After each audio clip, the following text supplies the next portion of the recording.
Hello, everybody. Christian Jack alongside the gaffer, Jesse Marsch. Day 5 of the Gold Cup Diary, the day after the night before, where Canada scored 6 goals against Honduras. As many goals in that game as they scored in the 2009, 11, 13, and 15 Gold Cups combined. Wow. That's how far we've come, Jesse. But didn't get a chance to chat with you last night, obviously, because of the suspension. But overall, what were your positive thoughts on this one? Yeah, obviously it was a pretty complete performance. The challenge before the game was to see, could they take complete ownership? Could they be totally clear on what Honduras was going to present to us? And then could they manage the game in the exact way that we wanted to? And I would say that to a man, and then as a group, and then even the guys on the bench. I think the energy of the guys on the bench to be loud and supportive and have personality, like there was so many positives last night, which, it's funny. I do think being suspended is an opportunity for the team to grow. It's an opportunity for them to know that it's their team. And I reiterated that they're Canadians and this is their team. They own this team and they played like it. So that part was great. What's it like as a coach, as a leader, when you challenge these young men in training? And Luc Dufour said training is now becoming almost as hard, if not harder, than a game to me last night. What's it like when you challenge these young men in training to go out and do it, and then they deliver? Yeah, I mean, again, that's why it's proud. It's a proud feeling, right? And this is my philosophy, and I was ridiculed for this in Germany, that my philosophy is to make myself obsolete. To help lead the team so much that all I have to do is show up and put cones down for training days, and internally they know how to push things and they know how to take over. And so the response in Germany was, well, then what do you do? Now, you don't really ever get to that point, but like your goal is to like empower people to know that they matter, that it's theirs, and that they can take ownership. And when they, I think, feel that value inside of a leadership system, I think they feel enriched by it, and then they play it even better, and they show the best of who they are. I want to ask you about set pieces, if that's okay. I know you've been very vocal since the time coming in. Just 2 in the first 15 games, Kone against Uruguay and then David against Suriname.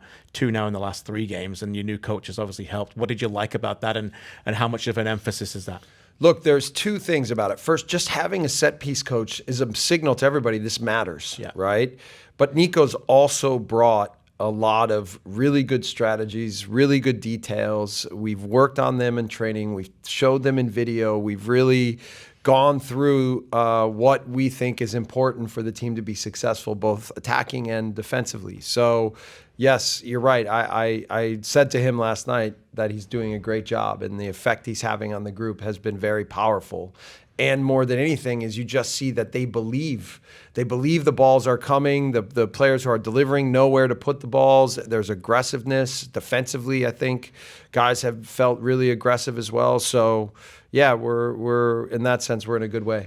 Today being Wednesday, you train for the last time here in Vancouver. You fly to Houston tomorrow. Does last night's result impact your thoughts around the team and the 11 this weekend, or no, were you already thinking about we're going to make some changes, and I've made it clear to the group that there's going to be rotation through this.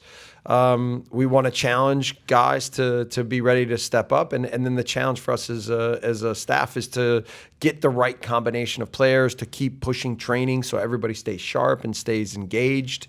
Today was really good. Training was outstanding. The guys didn't.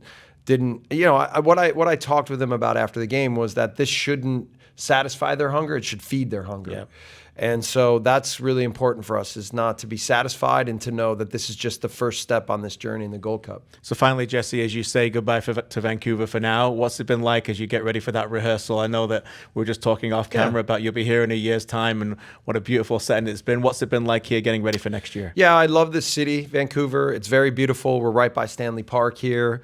I've gone for a couple jogs, in the park. It's an amazing place. The city is full of wonderful people, great restaurants, coffee shops, all that kind of thing. So, and then, I thought that BC Place was there was a lot of energy, but we got to get more people in there, right? For sure. This team is fun to watch. Like, people who didn't wind up not coming last night, they missed some fireworks, and this team is good. And I know we'll get the support that we need next summer. You know, I know there's sometimes discussion about ticket prices, and I know that it's not so easy for everybody to just fork out a lot of money to come to games. Yeah. We're trying to get the balance right of making it affordable and accessible, but also, you know, creating a movement and a passion for this team. And I can only say that these guys do their part, man. Yeah.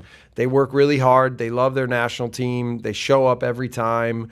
So it's a fun team to be around. Very well said. I said in an interview this morning that I thought even though the crowd maybe not as big as they wanted, I thought it was a very intelligent crowd. Yeah. They were really behind the team, standing ovation for players and everything. It was a proper football crowd, I felt. Well, I do feel like the more that people are watching the team play, you know, under this idea of football, that they kind of understand when are the exciting moments. They're anticipating pressing moments. They're anticipating transition moments.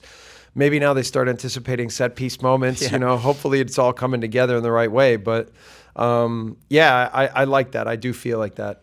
Well, I don't know how you find time to go for a jog, because every time I see you, you're jogging from one thing to the next. Yeah. Again, we thank you so much. You've been so gracious with your time. Of course. We'll see you in Houston. All right, man. Thanks again.